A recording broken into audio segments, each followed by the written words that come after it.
Irmãos, abra sua Bíblia no livro de Romanos, capítulo de número 12. Nós estamos na campanha do Julho da Renovação e eu não poderia deixar esse texto passar.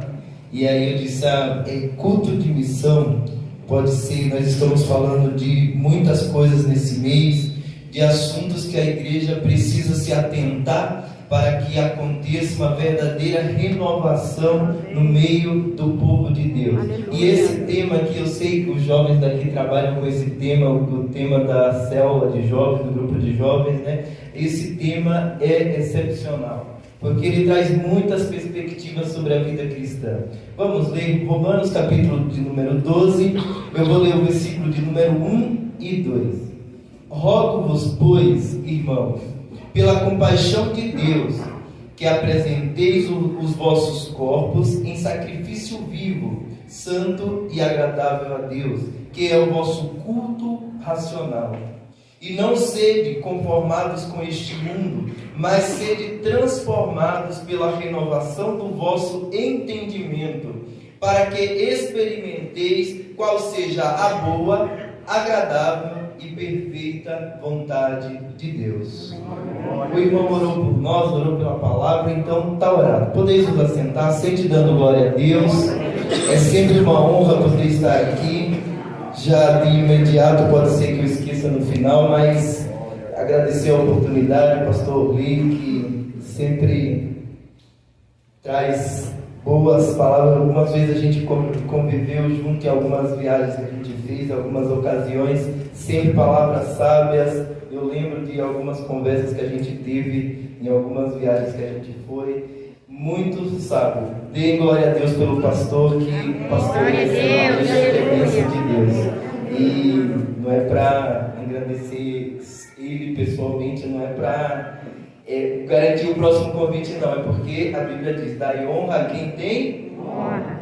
Amém? Glória a Deus. Irmãos, gostei muito do tema que foi colocado aqui no começo do culto. Uma igreja que tem o empreendimento de ser missionária, porque nós vemos muitas igrejas com muitos propósitos, muitas igrejas que querem crescer localmente, querem ter muitos membros, quer ter um grupo de louvor que cante muito bem, que tem um grupo de jovens grande, mas uma igreja que pensa em fazer missões, ela tem um verdadeiro propósito cristão. E aí, o que tem a ver isso aqui? Irmãos, a gente, quando nós como igreja pensamos a vida cristã, nós imaginamos muitas vezes, e a nossa mente como pessoa natural muitas vezes está cativa a pensar como cristão aqui dentro, a levar uma vida religiosa. Muito do que aprendemos, ou a bagagem que trazemos do nosso dia a dia, é que a vida cristã é como as outras religiões, que nos traz aqui para dentro da igreja para louvar, cantar, ler a Bíblia, ensinar, ter muitas coisas. Mas a verdade absoluta é que a vida cristã não se resume a isso aqui. E na verdade, esse trabalho aqui é uma preparação para o mais importante, que é nos levar a buscar almas. O ide por todo mundo e pregar o evangelho é mais importante do que isso aqui. Sabe por quê? Porque isso daqui é a preparação para a ação efetiva. Qual é mais importante para o médico? Estudar a medicina ou salvar vidas aplicando o que ele estudou? Porque se ele não salvar vidas, é em vão o estudo que ele teve. Os muitos anos de faculdade estudando medicina não servem de nada se ele não se aplicar à salvação de vidas. E a fé sem obras é morta, porque se nós estivermos aqui religiosamente praticando todas as atividades da igreja e não irmos ao mundo pregar o evangelho, é morto, porque não deu frutos. O propósito do culto cristão, além de adorar a Deus, é aprender essa adoração e ensinar outros como adorar a Deus. Daí a renovação do entendimento. A vida cristã não é uma vida religiosa, é uma vida constante de doação e pregação do Evangelho de salvação. É isso que a igreja tem que fazer. Aleluia. Irmãos, eu tenho um rascunho de papel, mas eu vou usar o meu celular aqui, porque vai me facilitar bem a vida, para que não seja demorado, seja fluido o negócio. Vamos em Efésios, capítulo de número 1, versículo de número 9 e 10, diz assim: e nos revelou o mistério da sua vontade, de acordo com o seu bom propósito, que ele estabeleceu em Cristo. Isso é, fazer convergir em Cristo todas as coisas, celestiais ou terrenas, na dispensação da plenitude dos tempos. Aqui em Romanos 12 diz assim: para que renovar a mente, para quê? Para que você viva a agradável, perfeita vontade de Deus. E qual é ela? Está aqui. Que a verdade de Cristo, Deus tem o propósito de congregar em Cristo todas as coisas, as naturais, aqui do nosso dia a dia, e as espirituais, as celestiais. Isso significa o que necessariamente? Cristo é o centro disso que fazemos aqui. Deus quer congregar e trazer a Cristo. O nosso culto aqui, quando andamos pessoalmente, quando falamos, o natural que fazemos, ao espiritual, que significa isso?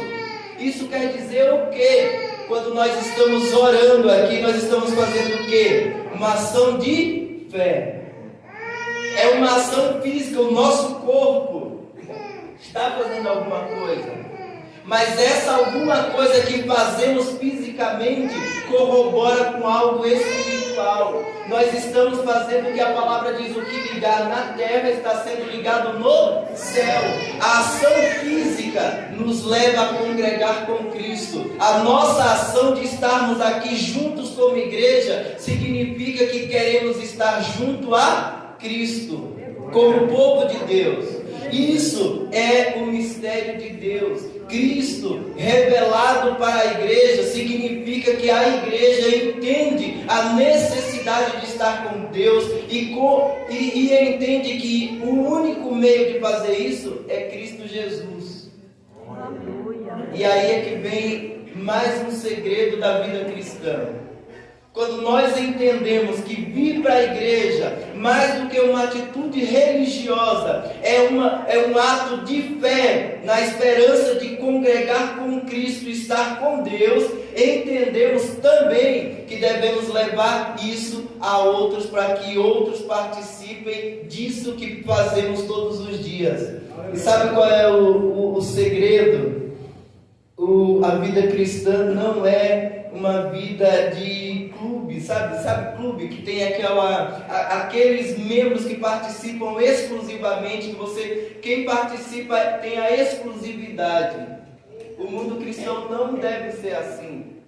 A igreja é um local onde todos são bem-vindos, e quanto mais vierem, melhor. E quanto mais fácil for para que as pessoas tenham esse entendimento, melhor.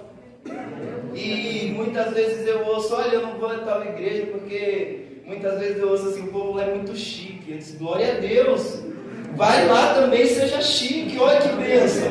Se você não se acha chique, vai lá que o povo te ensina como ser chique. Olha, mas eu não vou para a igreja porque eu acho que o povo ora muito. Como assim? Quando você tem um problema, você vai para onde? Eu vou na igreja buscar oração. Então vai lá que eles te ensinam. Você não vai mais pedir oração por você, você vai fazer oração por outras pessoas. Olha que bênção. Quando nós aprendemos isso e falamos isso a outras pessoas, elas entendem como é maravilhoso servir a Deus. Nós estamos fazendo o quê? Congregando o mundo natural, trazendo eles para congregarem conosco, que já estamos congregando com Cristo. Nós estamos convertendo o mundo natural ao mundo espiritual. espiritual. Nós estamos ligando as pessoas a Deus. Essa é a nossa função. Mais do que pessoas religiosas, nós somos pessoas que ensinam outras pessoas a como se ligarem a Deus. Aleluia! Essa é a boa, perfeita e agradável vontade de Deus. Por que é boa? Porque traz benefícios a todos que se submetem à sua vontade. Por que é perfeita? Porque envolve Cristo. É boa porque traz benefícios à vida daqueles que se submetem a Deus. É perfeita porque Cristo está envolvido diretamente nisso. Tudo que Cristo faz é o quê? Perfeito. E por que é agradável? Porque tudo que Deus traz, tudo nos traz alegria e prazer. Jesus diz, olha, venha a mim os que estão cansados e sobrecarregados e eu vos aliviarei. Outra vez ele disse, olha, o meu jugo é suave, o meu fardo é leve. Por quê? Porque quando você serve a Deus, até aquilo que é desagradável se torna leve, porque você encontra conforto em Deus. Jesus, cumprindo a vontade de Deus, e Deus por Cristo estabelecendo a sua vontade na terra, ele tinha a missão de quê? Salvar todas as pessoas. João, capítulo 6, versículo 40, diz assim, porque a vontade do meu Pai é que todo aquele que olhar para o Filho e nele crer tenha a vida eterna, e eu o ressuscitarei no último dia. Ó, mais uma vez, a boa, perfeita e agradável vontade de Deus aqui. Qual que é ela? Que todo aquele que olhar para Cristo seja ressuscitado no último dia. Crer em Cristo resulta em vida eterna. Você já ensinou isso para alguém? Olha, não adianta doar 300 cestas básicas por mês, porque por mais que a intenção seja boa e ajude muita gente, não é suficiente para que você encontre mérito diante de Deus para a sua salvação. O que você precisa é, já que você manifesta tanta bondade, conheça alguém que manifestou uma bondade maior. Vou te apresentar alguém que fez algo realmente digno de grandeza, digno de um sacrifício que tem mérito diante de Deus. Aí apresente a Cristo. E você diz assim, olha, não pare de doar cestas básicas, continue, glória a Deus. Mas olhe para aquele que vai conceder a salvação, que vai olhar para a sua bondade e ainda assim vai dizer, olha, precisa fazer um pouquinho mais. Olhar para mim e cumprir a minha vontade. Aleluia. Mas, sabe, além de salvar, você já viu gente que desviou? Você conhece alguém que desviou da igreja? Conhece? Tenho medo de dizer não. Se você conhece, diga conheço. Não diga amém não, diga conheço somente. Não diga amém não, pelo amor de Deus. Diga assim, conheço alguém que está afastado agora. Misericórdia. Nós estamos orando por eles para que eles retornem. Se eles não forem blasfemos contra o Espírito Santo, que eles retornem. Porque se for blasfemo contra o Espírito Santo, não tem mais jeito. É muito difícil. Um dia a gente fala sobre isso numa oportunidade. Mas Mateus 18, 14 diz assim, da mesma forma, o Pai de vocês que está nos céus não quer que nenhum destes pequeninos se perca. Irmãos, ignore o contexto. Sei que tem muita gente que estuda teologia hermenêutica, exegese. Ignore o contexto nesse momento. Se a gente for falar do contexto, é muito complexo, não tem tempo hábil para isso. Mas vamos nos até o significado desses textos aqui que eu estou citando. Diz assim, ó, da mesma forma, o Pai de vocês que está nos céus não quer que nenhum destes pequeninos se perca. Você acha que Deus entregou Jesus para que as pessoas olhem para Ele, creiam na salvação e depois de algum tempo se afastem da igreja?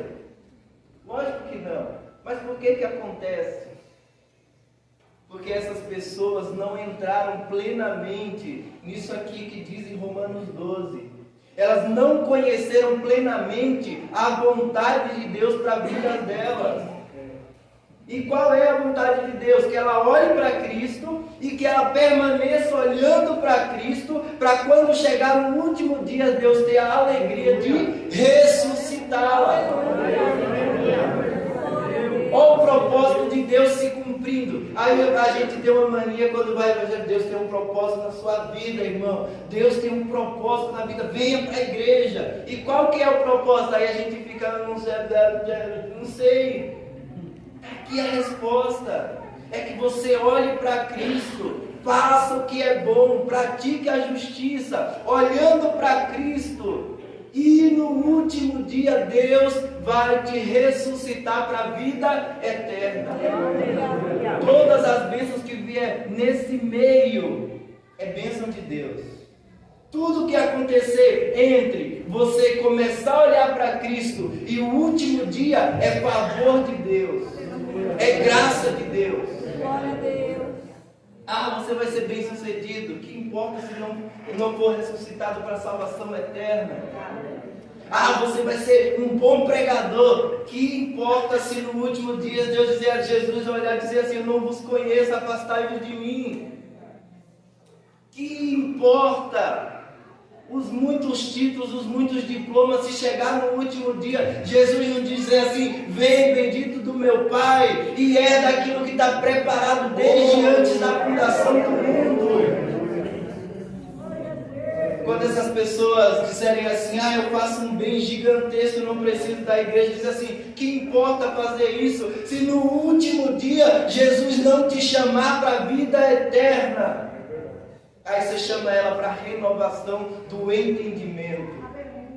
Isso é conversão, renovar o que você pensa. Pense comigo, os judeus que conheceram a Cristo, que revolução aconteceu na vida deles?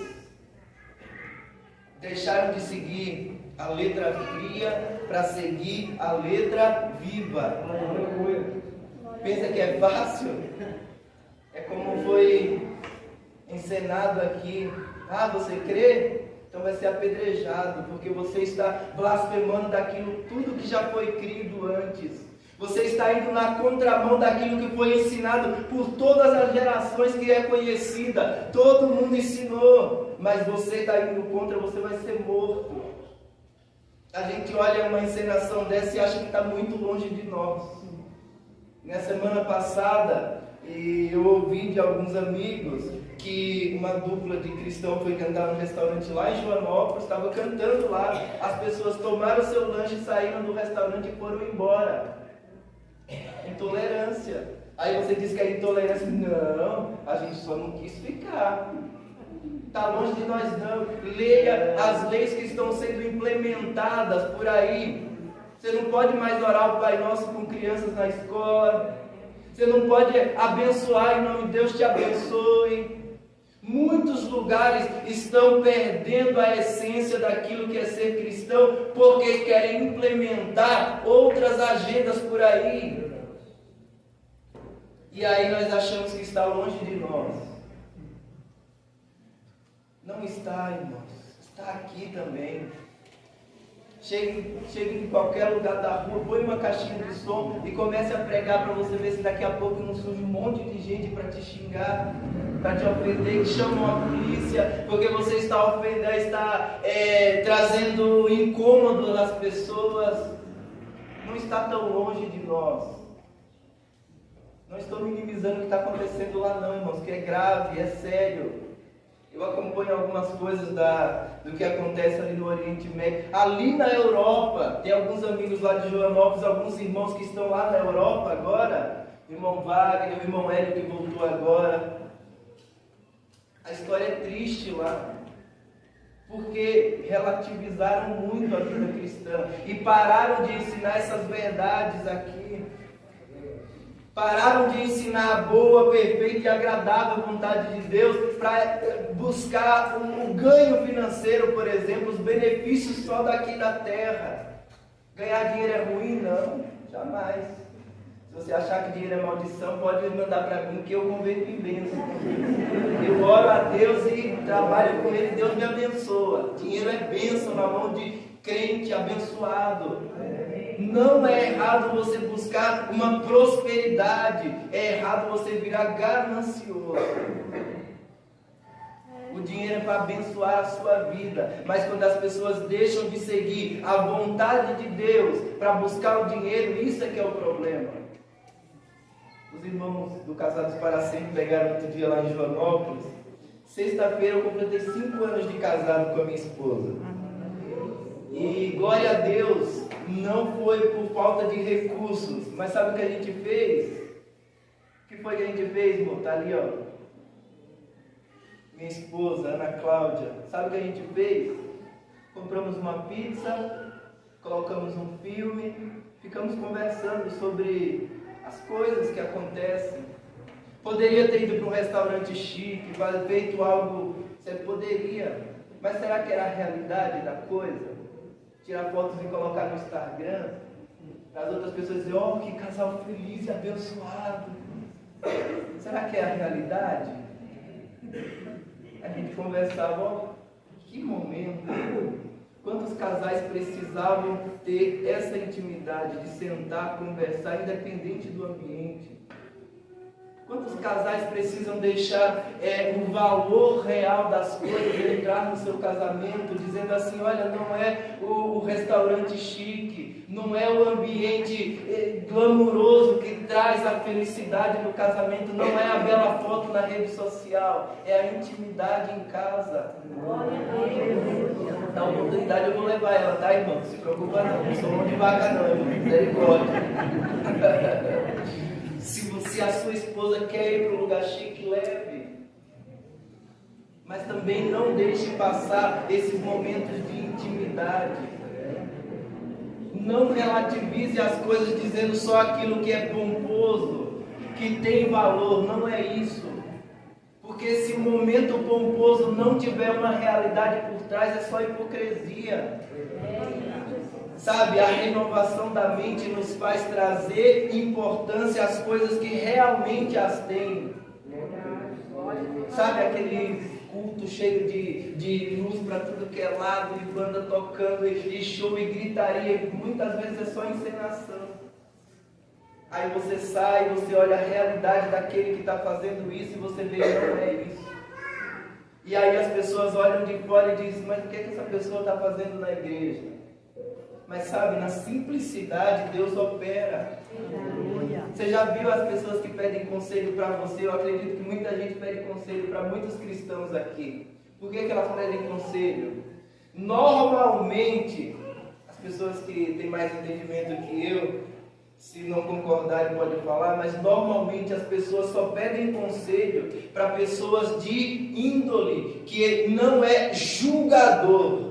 Ou seja, elas são simples no seu entendimento. Olha, eu estou passando por um problema. Senta aqui, vamos conversar. Morre aqui também o que a gente conversar. Faz dessa maneira, acha dessa maneira. Mas tem gente que não é assim. Você está assim porque você é um tonto. Cristãos, eu vejo muitos cristãos fazendo assim, porque não entenderam que aquele problema pode ser o momento que Deus tem na vida daquela pessoa para trazer ela para a vontade de Deus. Esses dias chegou um casal lá em casa passando por muitos problemas e sentaram lá, conversaram, a gente deu umas orientações para eles, foram para casa, estavam quase divorciados já. Agora estão bem, graças ao bom Deus. Dê glória a Deus por eles. Aleluia. Porque Deus operou.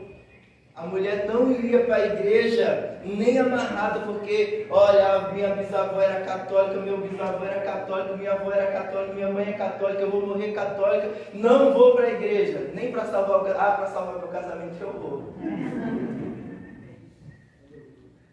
Para salvar a minha vida, aquilo que eu quero, aquilo que eu acho importante, aí eu vou para Cristo. Aí você acha que Cristo acha ruim porque ela veio por esse motivo? Óbvio. O motivo não importa. O que importa é o que ensinamos para eles depois que chegam.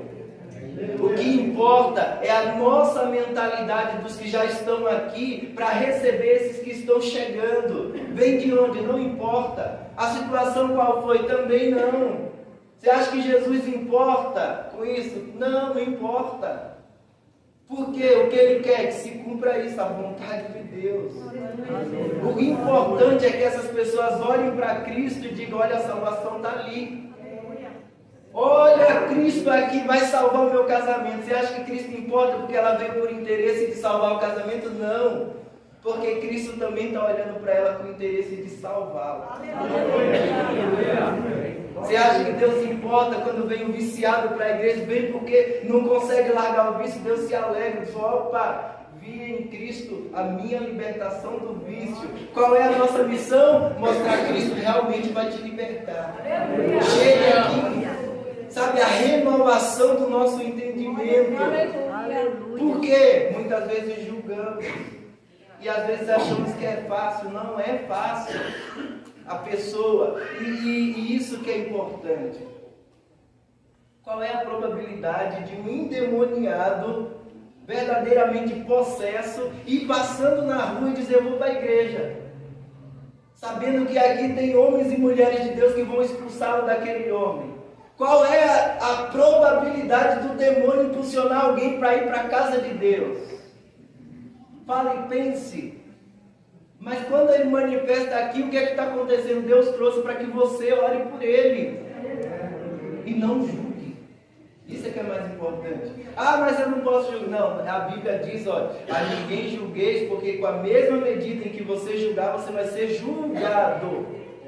Não impossibilita o julgamento. Diz que vai ser usada a mesma balança com você. A sua missão quando entra alguém aqui é fazer o que? Orar por ele, libertar ele. Por Cristo Jesus, impor as mãos, aconselhar, instruir, trazer ele a olhar para Cristo. E ensiná-lo a permanecer no caminho até o último dia. Gálatas capítulo 1, versículo 3 e 4. A vocês a graça e a paz de Deus, nosso Pai, e do Senhor Jesus Cristo, que se entregou a si mesmo por nossos pecados, a fim de nos resgatar desta presente era perversa, segundo a vontade de nosso Deus e Pai. Na época que foi escrito, a era já era perversa. Pensa que agora está ruim? Mas não vem de agora. O mundo jaz no maligno desde que Adão pecou. Já era ruim nesses dias, quando Cristo se manifestou. Agora entenda que o mal, ele não se organiza. Ele vem sempre piorando. As pessoas, é como diz no Salmo: um abismo chama outro abismo. O mal vai progredindo. Então, desde esses dias, e nesses dias aqui, já havia o mal, já havia a decadência do homem, a decadência espiritual. Hoje em dia isso se agravou e muito. Mas veja só, Cristo morreu a fim de nos resgatar nessa presente era perversa, cheia de pecados, cheia de tudo que é ruim. Ainda tem a salvação para aqueles que olham para Cristo. E a nossa missão é pregar isso às pessoas. Olha, não importa o que você está passando, quem você é, o que você fez. É o hino, né, que a gente canta. Não importa, né, o que a pessoa fez. Vem para Cristo, Cristo dá um jeito. Na escuridão da noite, ele apaga o passado, né? Tira tudo.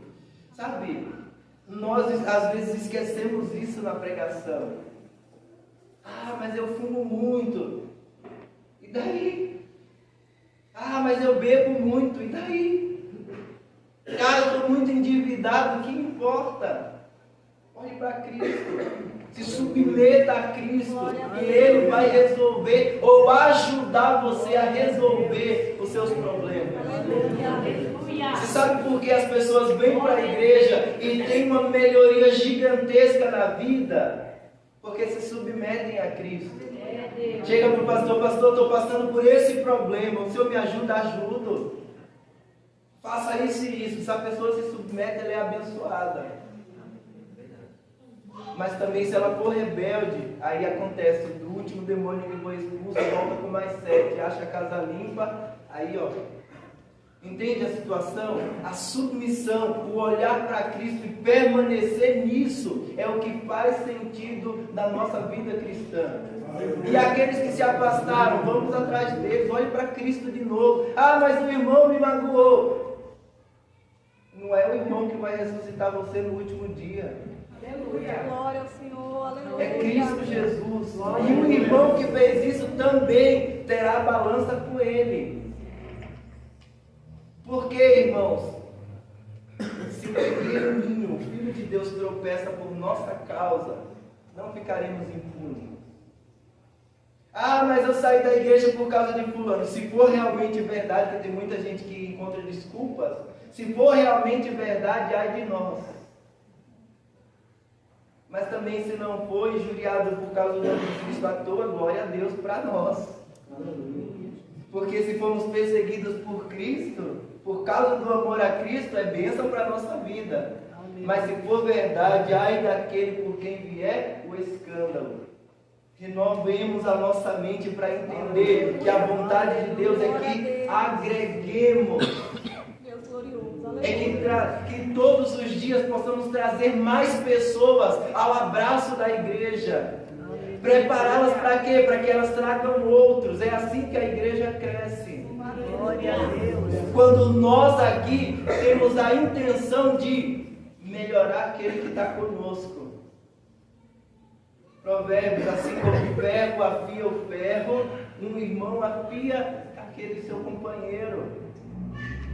Eu, junto com alguém, tem que melhorar eu e ele. Porque ele me aconselha, eu aconselho ele e a gente progride. Eu oro por ele ora por mim e a gente é abençoado. Tem que ser assim a nossa vida. Dessa 1 Tessalonicenses, capítulo 5, versículo 18, diz assim: deem graças em todas as circunstâncias, pois esta é a vontade de Deus para vocês em Cristo Jesus. Aleluia. Está perseguido? Glória a Deus, Senhor. É por causa do teu nome, ó Deus. Obrigado. Porque eu ser perseguido por causa do amor a Cristo, misericórdia. Que honra!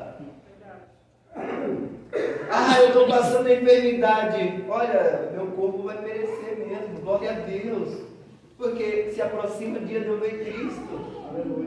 Quero morrer? Não, jamais. Quero o quê? Ser curado.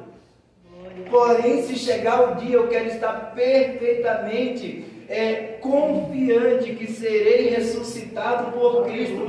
Gozo eterno. O coral cantou aqui. Aleluia, Jesus.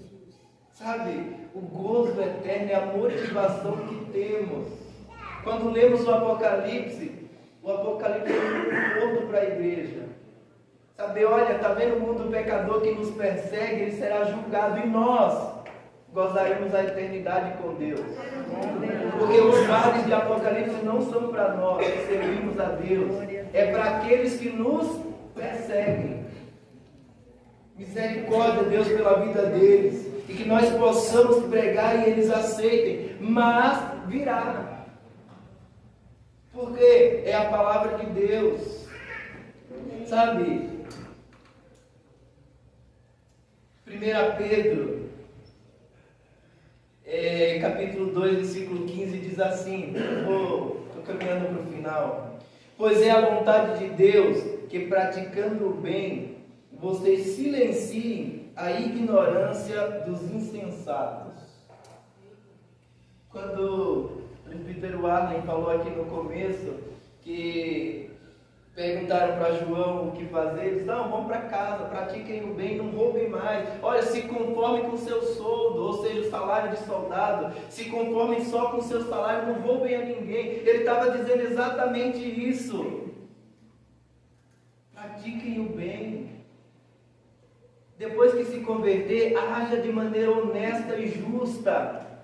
Para quê? Para que os insensatos que não creem em Deus tenham que falar de vocês mais bênção. Dizendo assim, rapaz, aquele caloteiro agora paga, todo mundo não deve a ninguém. Jesus, o que foi que aconteceu na vida dele? E o fofoqueiro, Jesus, agora não fala mal de ninguém. Que bênção, que inacreditável. E o marido que agredia a sua esposa, rapaz, é um homem de Deus. Essa igreja tem alguma coisa, tem o quê? Cristo. Aleluia. E aquele jovem que vivia no mundão por aí, rapaz, é um pregador da palavra, vive ensinando, trazendo os jovens para a igreja, ensinando coisas boas. Olha que bênção. Foi que ele viu, olhou para Cristo, mudou a mente. E aí aqueles que falam de maneira insensata contra a igreja vão olhar e dizer, rapaz, essa igreja tem alguma coisa mesmo. E ele roubava e não rouba mais. Ele matava, ele se arrependeu. Eu ouço algumas vezes algumas pessoas dizendo assim, eu não sei, essa igreja tem alguma coisa, porque a pessoa rouba, vai preso, sai da cadeia crente e diz que está salvo. Como assim? Isso é verdade. A igreja serve para isso, para converter o pecador a Cristo. Mas essa pessoa dava um trabalho e hoje é uma bênção. Justamente. Olhou para Cristo, foi santificado por Cristo, teve a sua mente renovada, hoje é o que? Servo de Deus. Esse é o nosso propósito como igreja. Jesus. A vontade de Deus para nós. Deus glorioso. Não era uma boa pessoa, não queria ficar perto, não quero. Acontece muito com quem tem filha que vai casar com alguém, rapaz, aquele moço, sei não, viu? Aí depois a converte, vira uma bênção de Deus. Rapaz, que dom que Deus tocou na vida e casou com esse abençoado. Foi bênção, não é verdade? Verdade. Porque quando Deus entra na vida das pessoas, as pessoas tendem a melhorar. Tendem a se tornar pessoas melhores. Isso também é cumprimento da palavra de Deus, está aqui. Pois é a vontade de Deus que praticando o bem, você silencia a ignorância dos insensatos. Quando falam mal da igreja, mas bem os testemunhos vão dizer assim, que isso é contraditório. Como que eu vou falar mal de um lugar que transforma pessoas, que melhora pessoas, que transforma caráter de pessoas? Como que eu vou falar mal de um lugar onde a pessoa entra, é um ladrão e sai um santo? Como que eu vou falar mal de um lugar desse? Não tem razão. Como que eu vou falar de um lugar onde as pessoas, o casal entrou brigando e o pastor aconselhou e saiu bem, unidos? Como que eu vou falar mal de um lugar desse? Mas isso só é possível quando nós que estamos aqui praticamos a vontade de Deus. Vou devolver a palavra ao pastor, mas eu vou dizer uma coisa para os irmãos antes disso. Nós estamos nos tornando pessoas melhores aqui na igreja, porque Cristo está aqui. Ou você não? Jesus está aqui. Você tem melhorado na sua vida cristã, na sua vida profissional, na sua vida conjugal, na sua vida profissional. Você tem melhorado como pessoa ou ainda precisa de renovação? Porque Cristo está aqui. Temos que olhar para Cristo, para que se cumpra a vontade de Deus. Temos que olhar para Cristo, porque Cristo é essa chave que nos conduz a isso, que é olhar para Deus, ser transformados e trazer pessoas a esse mesmo caminho. Olhar para Cristo, ser transformados, trazer outras pessoas, e assim vai. O trabalho missionário consiste nisso. Ganhar, consolidar, treinar, enviar. Ganhar, consolidar, treinar, enviar. Ganhar, pregação da palavra, consolidar, discipular ele, batizar, trazer ele ao conhecimento da verdade, treiná-lo, ensinar uma língua, dizer, olha, tem um povo ali, vai pregar, envia ele. É esse o trabalho da igreja constante, assim, ele vai lá, prega, converte outro, aí vai lá, ganha, treina, ganha de novo, volta. Esse é o nosso trabalho, melhorando pessoas, trazendo pessoas ao convívio da igreja, para que elas sejam atraídas por Cristo, elas passem a olhar para Cristo e sejam ressuscitadas no último dia. Aleluia! Esse é o propósito, que as pessoas venham olhar para Cristo, nesse olhar para Cristo está todas as coisas, transformação em todas as áreas, e no último dia ela seja ressuscitada para o gozo eterno.